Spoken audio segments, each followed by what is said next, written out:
아멘. 꿈을 실천하는 자라는 제목으로 오늘 말씀을 나누겠습니다. 여러분, 요셉이라는 이름의 뜻을 아십니까? 이름을 뭐하게 하지만 제가 요셉이긴 한데, 네, 요셉, 보통 꿈꾸는 자 이렇게 하시는데, 히브리어로는 더하시는 자, 더하다, 그런 뜻을 가지고 있습니다. 그래서 요셉, 꿈꾸는 자였는데 하나님께서는 그의 꿈을 그의 모든 삶 가운데 더하여 주셨고 실현하여 주셨습니다. 여러분, 꿈꾸는 것으로 끝나는 것이 아니라 우리의 삶 속에서 하나님께서 실현하여 주시는 것을 누리기를 원합니다. 성경에서는 이 모든 것들을 어떻게 해석을 해야 되느냐? 세상적 가치가 아니라 하나님 나라 가치로 우리가 해석하고 풀이할 수 있어야 됩니다. 그래서 성경을 읽을 때는 하나님 나라, 하나님께서는 이 성경을 우리에게 어떻게 해석하라 하시느냐? 하나님 나라의 가치관으로, 정말 하나님께서 주시는 성경적 세계관으로 성경을 바라봐야 되는 것이요. 그래서 성경에서도 여러 이제 성경 본문이 있지만 오늘 이 지금 이사야서 11장에서는 평화의 나라가 이 땅 가운데 임할 것이다 라고 합니다. 그 평화의 나라는 여러분 어떤 나라일까요? 우리가 세상적 가치로 판단할 수 있는 나라가 아니라 우리 하나님 나라의 어떠한 가치관으로 운영이 되고 하나님께서 기뻐하시는 그런 모습이 하나님 나라인 줄 믿습니다. 여러분, 하나님 나라, 평화의 나라, 그 나라는 여러분 추상적이지 않습니다.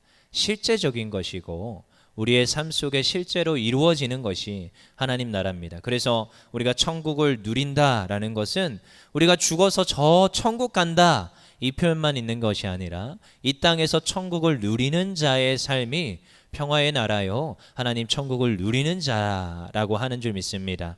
그래서 오늘도 성경 본문에서 나오는 이 평화의 나라, 하나님의 이 나라에 대해서 잘 이해해서 오늘도 우리의 삶에서 이 나라가 이루어지기를 소망합니다.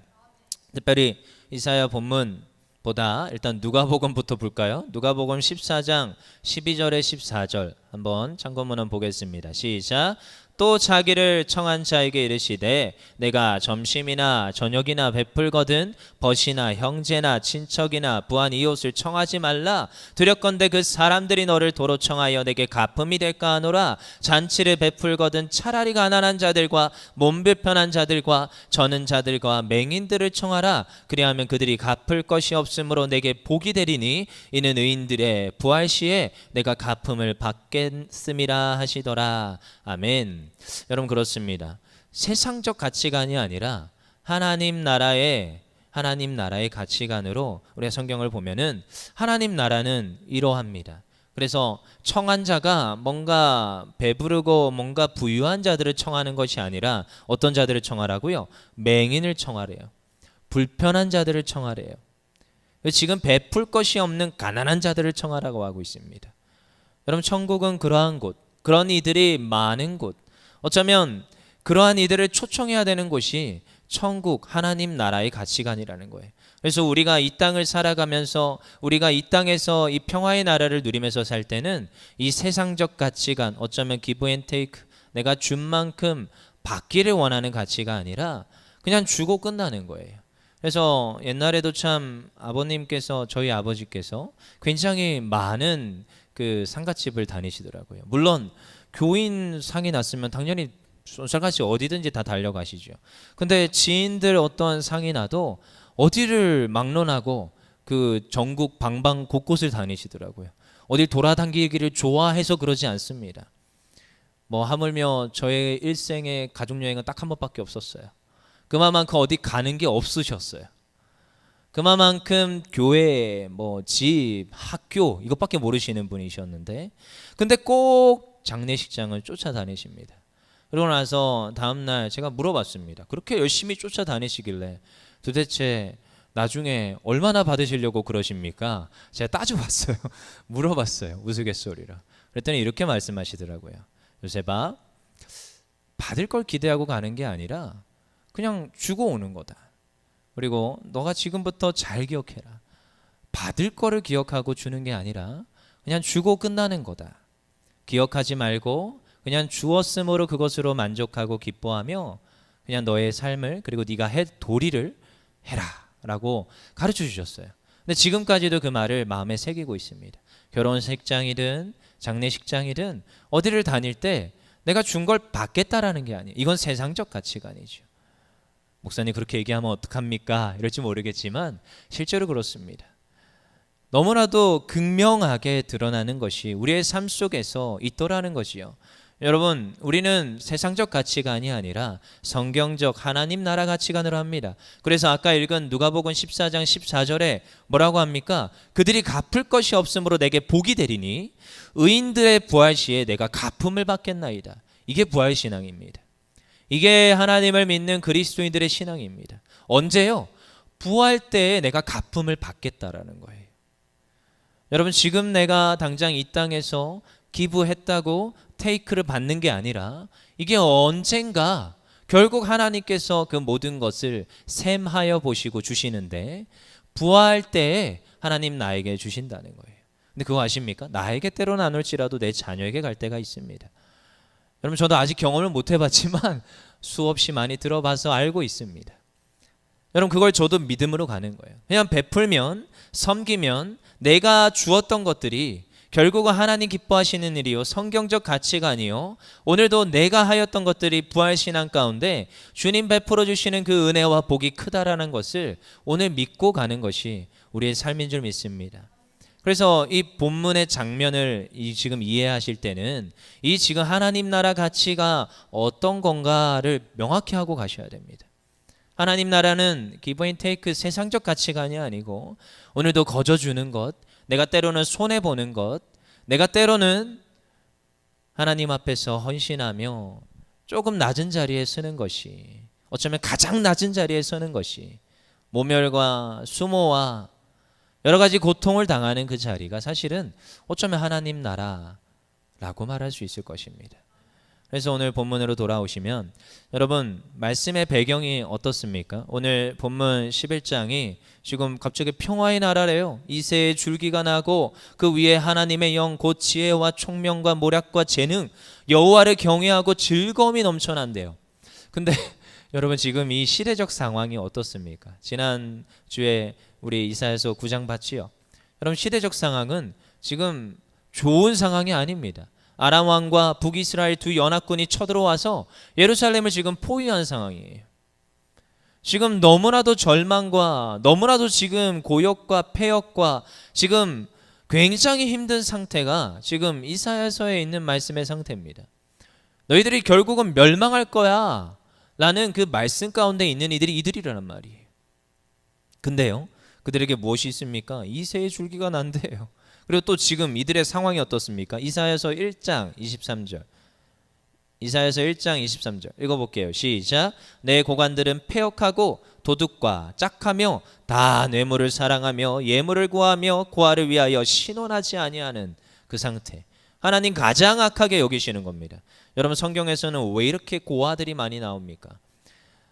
왜 이렇게 과부들의 얘기가 많이 나옵니까? 왜 늙은이들에 대한 이야기가 나옵니까? 이들은 다 약자입니다. 약자들에 대해서 패역하게 행하고 있는 그 상태, 이들이 지금 이스라엘의 상태입니다. 하나님 기뻐하시지 않는 상태. 그럼 어떻게 하십니까? 하나님께서는 열강을 들어서 이스라엘을 칩니다. 매를 들어서 때립니다. 여러분, 저는 여전히 지금도 아이를 때리지 않습니다. 매를 들자라는 입장, 그것 때문에 굉장히 아내와 엄청 싸웠습니다. 매는 들지 않습니다. 그렇지만 말로 충분히 때릴 수 있는데, 여러분, 근데 고관들은 패역하여 도둑과 짝하고 이 지금 모든 상황들 가운데 지금 이스라엘이 맞고 있는 거예요. 그러니까 외부에서는 약육강식의 상황, 국내에서는 정치적으로 부패하였어요. 그들이 지금 무엇을 요구합니까? 뇌물을 사랑하고 예물을 구한대요. 무엇입니까? 고관 대작들이, 이들이 지금 정치인들이 부패를 했으니까 나라가 얼마나 썩어 들어가겠습니까? 그리고 지금 고아를 위하여 신원하지 아니한다. 그들을 돌보지 아니하고 그들을 고소하지 아니하고 그들을 지금 애써서 돌보지 않는 상태. 그러니까 부패하였고 백성들은 착취를 당하고 있는 상태가 지금 이스라엘 백성들의 상황입니다. 그렇지만 그들에게 또다시 무엇을 주느냐? 이사야서 11장 10절 읽어보겠습니다. 이사야서 11장 10절 시작. 그날에 이새의 뿌리에서 한 싹이 나서 만민의 기치로 설 것이요 열방이 그에게로 돌아오리니 그가 거한 것이 영화로우리라. 아멘. 지금 그 상황에서 하나님께서는 이들에게 지금 다스릴 메시아가 날 거다, 그리스도가 날 거다, 소망을 이야기하고 희망을 이야기합니다. 그들에게 메시아가 다스리는 그런 나라를 꿈꾸게 합니다. 지금 전혀 희망과 꿈과 소망이 없는 상태인 그 나라에 하나님 메시지를 주시고 말씀을 선포하시는데, 그들에게 너희에게 메시아가 올 거야, 다시 그의 나라가 올 건데, 그의 나라는 어떠한 나라예요? 그 앞절에 쭉 나오지요. 어떠한 나라? 6절부터 볼까요? 6절에 그때 이리가 어린 양과 함께 살고 표범이 어린 염소와 함께 눕고 송아지와 어린 사자와 살찐 짐승이 함께 있어 어린 아이에게 끌리며. 7절 읽어볼게요. 같이 시작. 암소와 곰이 함께 먹으며 그것들의 새끼가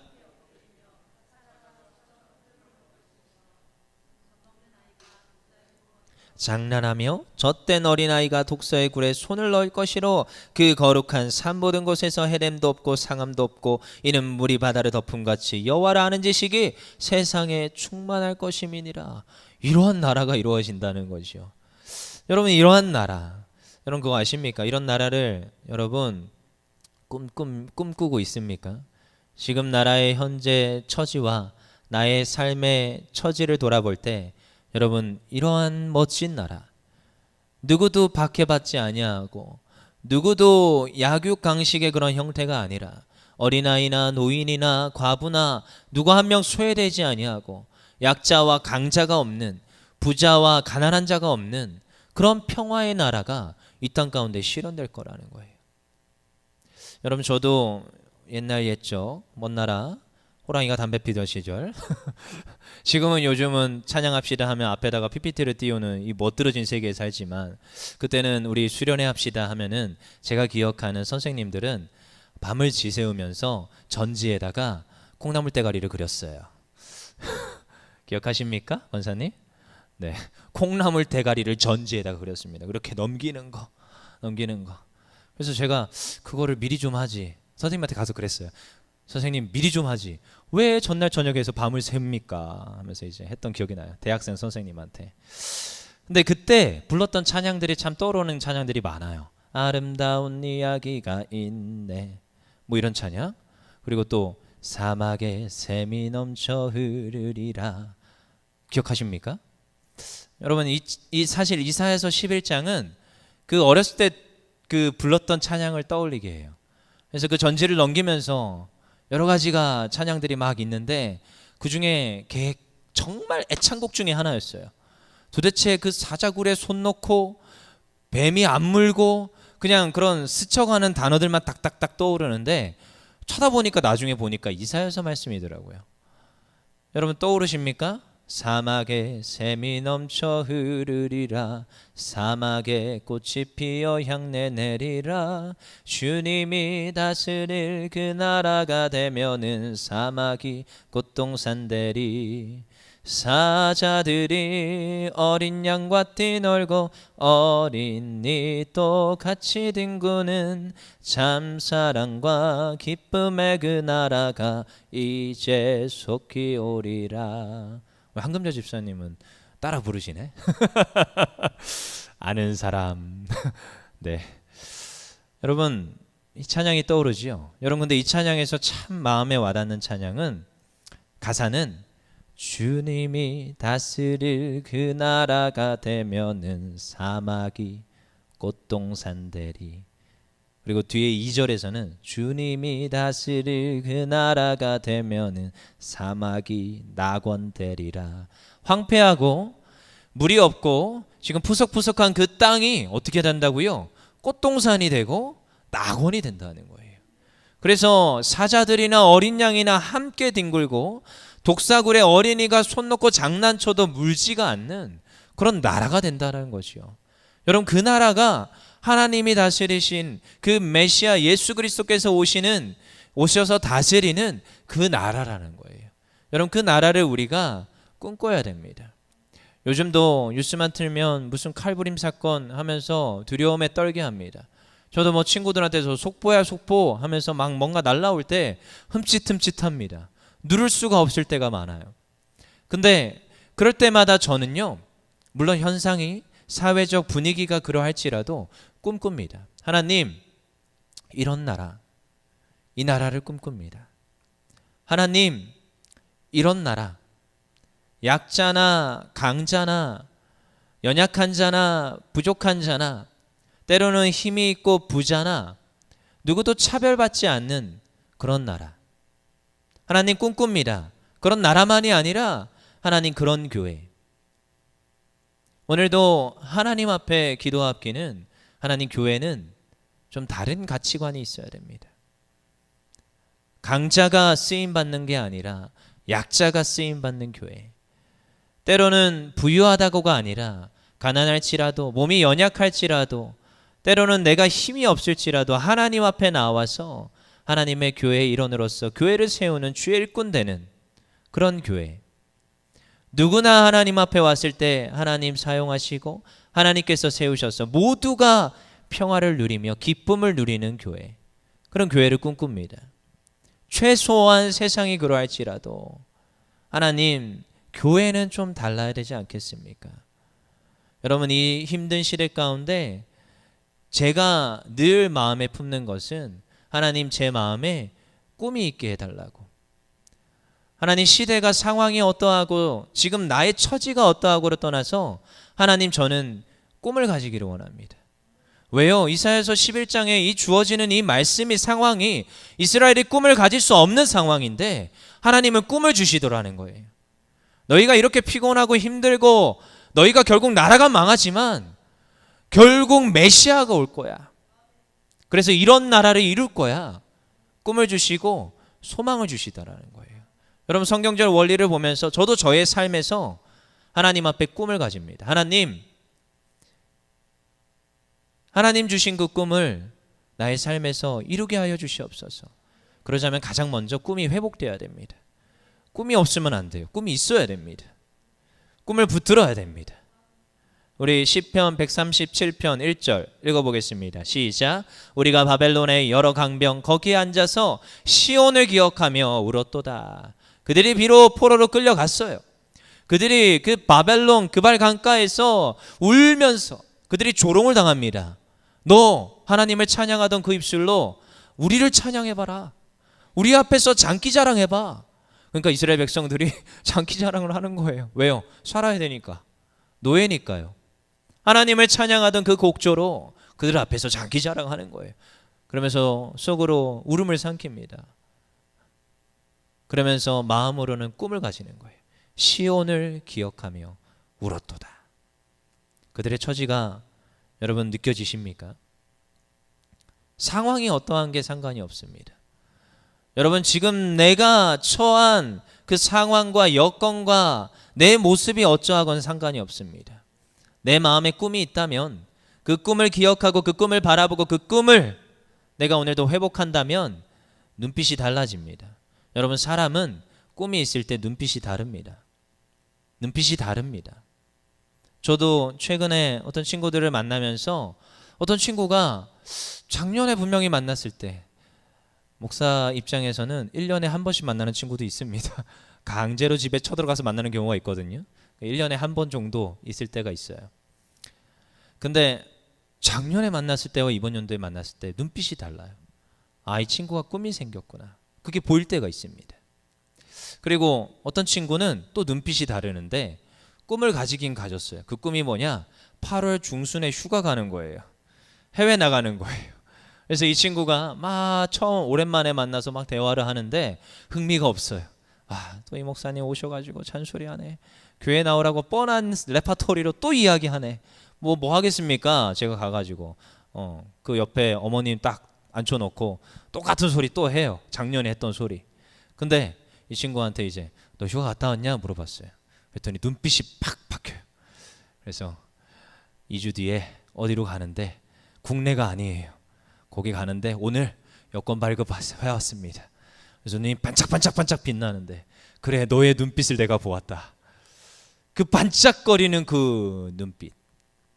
여러분, 꿈이 있으면 그 꿈을 바라보고 눈빛이 바뀌게 되어 있습니다. 저도 그랬던 것 같습니다. 20대 초반에 꿈이 있었습니다. 하나님, 이제 대학교에 진학해서 하나님의 일을 사명을 감당할 텐데 교회에서는 전도사라고 임명을 해서 전도사 역할을 열심히 했습니다. 근데 그때 처한 환경들이 녹록하지 않았습니다. 가정은 어려웠고 교회도 어려웠습니다. 그래서 애써서 공부하면서 버텼습니다. 그리고 군대를 갔다 왔는데도 여전히 바뀌지 아니하는 저의 처지가 180도 바뀌겠습니까? 그래서 대학교 3학년 때 고민을 했습니다. 이 길을 갈 것인가 말 것인가. 한참 고민을 했습니다. 근데 그때 꿈이 있었습니다. 하나님, 학위를 따고 하나님 앞에 쓰임 받는 그 날에 하나님, 뭔가 부족해서 쓰임 못 받고 싶지는 않습니다. 하나님, 학업을 마치기를 원합니다. 재정이 어려웠어도 하나님 마치기를 원합니다. 그냥 그렇게 한 걸음 한 걸음씩 갔어요. 무엇이 있었어요? 꿈이 있었어요. 그래서 시간이 지나면서 또다시 학업의 길이 열리고 제 마음에 이걸 해야 되나 말아야 되나 고민이 있었습니다. 근데 그때도 여전히 하나님께서는 제 마음에 꿈을 주셨어요. 아, 하나님께서 나를 그 사명의 자리, 소명의 자리로 불러주시는구나. 그걸 바라보고 견디고 학교도 수료할 수 있었습니다. 그리고 지금도 여전히 또 공부를 해야 되는 상황에 공부를 합니다. 근데요, 왜 하냐고요? 버겁지 않냐고, 힘들지 않냐고 말을 할 때 전 늘 그럽니다. 꿈이 있습니다. 하나님, 복음 전하고 싶고요, 말씀 전하고 싶습니다. 하나님, 아이들 가르치고 싶은데요, 하나님, 제 이름으로 된 책도 하나님 만들고 싶습니다. 전 소박한 꿈이 있습니다. 하나님, 이 사명 이루고자 했더니 부족합니다. 여전히 배움이 짧습니다. 그 꿈을 붙잡으면서 한 걸음 한 걸음씩 합니다. 그리고 교회 사역을 하면서 또 꿈이 생겼습니다. 하나님, 결국 하나님 원하시는 게 예수님이 제자를 부르셔서 내가 너희를 사람 낚는 어부 만들 거야.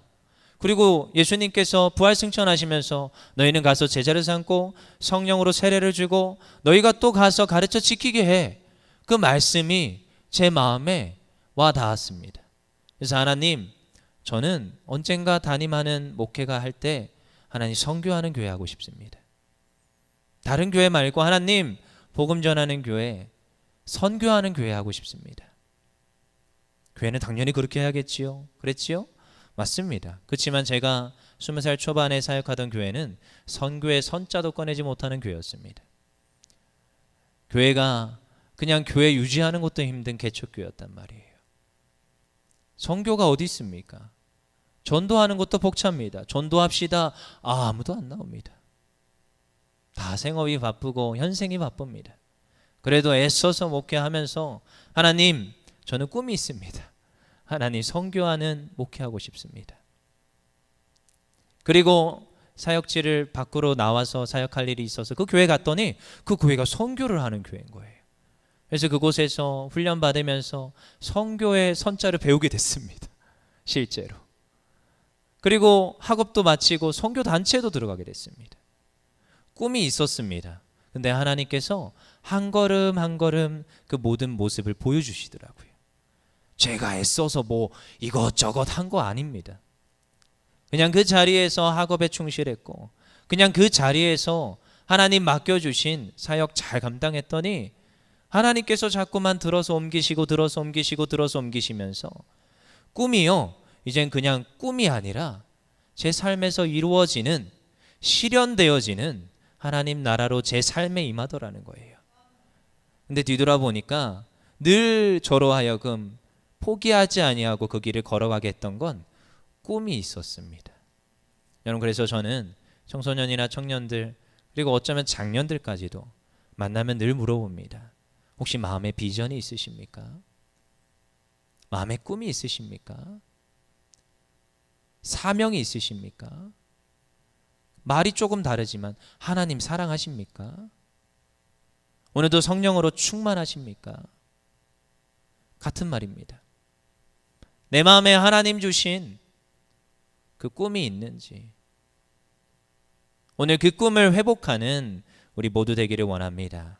그리고 여러분, 이 꿈은요, 꾸지만 말고 우리 삶 속에서 작은 것부터 실천해 가셔야 됩니다. 방금도 제가 똑같이 말했지만 여러분, 저는 작은 것부터 실천했습니다. 학업에 최선을 다했습니다. 한 과목, 한 학기, 책을 한 권을 읽어도 최선을 다했습니다. 때로는 그 책을 10번, 20번 읽을 때도 있었습니다. 최선을 다하는 거예요. 그래서 옛날에 어떤 유명한 대사지요. 최선입니까? 확실해요? 이런 유명한 대사가 있어요. 근데요, 그 대사가 제 마음에 팍 꽂혔습니다. 진짜 이게 최선인가? 내가 이 꿈을 이루고자 나의 삶에서 최선을 다하고 있나? 질문해 봅니다. 이건 저에게 던지는 질문입니다. 최선을 다해야 됩니다. 지금 내게 보내어진 그곳에서, 그 자리가 선교를 이루고 하나님의 꿈을 이루는 자리라는 것을 전 확신했습니다. 그래서 꿈이 있음으로 끝나지 아니하고 그 꿈을 매일매일 작은 것부터 실현해 가고자 애썼습니다. 그래서 학교에서도 선교라는 꿈을 가졌을 때 학교에서 무엇을 할 수 있겠습니까? 작은 교회를 섬기고 있었는데 무엇을 할 수 있겠어요? 근데 선교 학회에서 어떤 많은 선배들을 만나게 하셨고, 그 또 선배들이 선교지에 나가면 그 선교사들을 후원할 수 있는 기회가 있었습니다. 그래서 조그맣게 그때부터 유지했던 것이 지금까지 여전히 감당하게 하십니다. 그리고 그 이후로도 선교지에 나갈 수 있는 기회가 생겼고, 그리고 또 선교지를 나가지는 않지만 때로는 선교사들을 훈련시켜서 파송하는 역할을 감당하던 때도 있습니다. 그 꿈들이, 작은 것들이, 작은 열심들이 꿈이 하나씩 하나씩 이루어가는 것을 저의 삶 속에서 보여지더라는 거지요. 여러분, 우리는 모든 것을 해석할 때 늘 기독교적으로 해석하셔야 됩니다. 성경적으로 해석하셔야 됩니다. 나의 마음에 꿈이 있는가? 나의 마음에 그 꿈을 지금 내가 작은 실천들로 이루어가고 있는가? 성경에서는 무엇라 말하나? 오늘도 늘 우리가 고민하며 돌아봐야 되는 겁니다. 그래서 오늘 11장 7절 읽어볼까요? 11장 7절 본문 시작. 암소와 곰이 함께 먹으며 그것들의 새끼가 함께 엎드리며 사자가 소처럼 풀을 먹을 것이며. 여러분, 이게 참, 제가 아까도 말했지만 뱀의 굴에 어린아이가 손 넣어도 물지 않는데요. 근데요, 또 사자가 누가 어울려요? 암소와 곰이. 여러분, 여기선 강자는 곰이에요. 그렇죠? 근데요, 암소와 곰이 함께 있을 수 있습니까? 사자와 소가 함께 있을 수 있습니까? 있을 수 없는 형태를 지금 말하고 있어요. 근데 여러분, 그 지금 사자가 소처럼 풀을 먹는 게 여러분 손해입니까? 돌아보셔야 됩니다. 때로는 우리가 강자일 수 있습니다. 때로는 우리가 먼저 가진 자일 수 있습니다. 여러분, 근데 성경에서 하나님 나라를 이루어가는 원리 중에 하나는 섬기는 자리에 쓰는 겁니다. 여러분, 섬기는 자는 여러분 먼저 복음을 받은 자요, 섬기는 자는 때로는 많은 것을 가진 자일 수 있습니다. 그게 물질적으로든 영적으로든 먼저 가진 이들은 강자입니다. 여기서 말하는 사자나 곰은 강자입니다. 그들은 누구와 함께 어울립니까? 약자를 돌보아주며 약자들을 섬깁니다. 누군가는 이렇게 말할 수 있습니다. 약자를 위해서 강자가 희생을 해야 됩니까? 사자가 고기를 먹어야지 지금 풀을 먹는 게 바릅니까? 라고 질문할 수도 있겠습니다. 여러분, 그렇지만 이게 바른 모습입니다. 여러분, 사자가 지금 옆에 있는 소를 잡아먹으면 어떻게 되겠습니까? 배는 부를지도 모르겠습니다.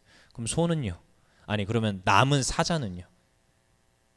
즐겁겠습니까? 물론 동물의 왕국에서는 전 생각 없는데요 이럴지 모르겠지만, 공동체 사회에서 여러분 한 명이 소외되고 한 명이 나갔어요. 나만 남았을 때 여러분, 과연 그게 공동체 안에서 기쁨이 될까요? 그렇지 않습니다. 여러분, 우리가 이런 거 항상 돌아봅니다. 여러분, 제가 꿈꾸는 꿈은 모두가 함께하는 그러한 교회, 모두가 누구나 소외되지 아니하고 오늘도 하나님 나라를 위해서 애써서 달려가는 그러한 교회를 꿈꿉니다. 그래서 오늘도 훈련하기를 애쓰는 것입니다. 선교하기를 애쓰는 것입니다. 여러분, 우리가 가는 인도네시아 선교 너무나도 중요합니다. 특별히 그곳에서 애쓰시는 주님의 일꾼이 그 일꾼이 잘 쓰임 받을 수 있도록 우리가 문화 선교로 나아가서 선교 사역을 돕는 겁니다. 근데요, 교회 입장에서는 선교 사역에 우리가 애써서 달려가지만 저는 항상 교회 입장에서는 하나님의 일꾼들이 훈련받는 시간입니다. 약한 자들이 주님의 말씀으로 세워지고 약한 자들이 주님의 말씀대로 잘 세워질 수 있도록 믿음의 선진들이, 믿음의 우리 어른들이 애쓰고 수고해야 되는 거예요. 그게 선교입니다. 그래서 선교의 원리에서 가장 먼저 배우는 것 중에 하나가 나가든지 보내든지 하랍니다. 누군가는 나갑니다. 근데 누군가는 보내는 선교사로 서야 됩니다. 우리는 꿈을 가져야 됩니다. 모두가 함께 이 하나님 나라의 이 일들을 이루어갈 수 있기를 꿈을 가져야 됩니다. 그러자면 가장 먼저 오늘 우리에게 주어진 사역들에 최선을 다해야 되는 거예요. 나에게 맡겨진 것들에 먼저 최선을 다하는 거예요. 전 다른 거 보지 않습니다. 오늘 하나님 나에게 무엇을 맡겼습니까? 그것에 집중합니다. 그것에 집중하면 다른 말은 들려오지 않습니다. 뒤에서 여러 가지 말들이 들려올 때가 있습니다. 왜요? 앞에 서 있다 보니까. 그래서 누군가는 저한테 이렇게 얘기하지요. 잘해야 본전이야. 여러분, 그럴 상관없습니다. 오늘도 저는 하나님께서 주신 꿈이 있기 때문에 이것들을 감당하는 거예요. 여러분, 그러면 이 작은 실천들이 어떻게 됩니까?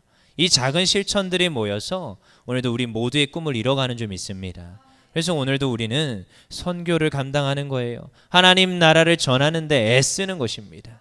그럼 반드시 누가 오신다고요? 10절에 그날에 이새의 뿌리에서 한 싹이 나서 만민의 기치로 설 것이요 열방이 그에게로 돌아오리니 그가 거한 것이 영화로우리라. 아멘. 열방이 돌아오는 것을 우리가 바라보는 줄 믿습니다. 그것을 오늘도 바라보면서 가는 거예요. 그것을 위해서 오늘도 애쓰고 수고하는 겁니다. 오늘 이 저녁에 이 무더운 여름에 누군가는 집에서 자고 있겠지요. 지금도 방송으로 들어온 분들이 있는데 애써서 그래요. 방송으로 들어올 수도 있습니다. 그렇지만요, 그 누군가 안 왔다에 집중하는 게 아니라 오늘 하나님, 제가 하나님 앞에 왔습니다. 하나님 앞에 쓰임받는 자리에 나왔습니다. 이것에 집중하기를 원합니다. 그래서 오늘도 하나님 나라가 확장되어지고 전파되어지는 일에 내 자녀가 쓰임받는 것에 집중하여서 오늘도 누구나 하나님 앞에 아름답게 쓰임받기를 위해서 기도하는 우리 모두 되기를 원합니다.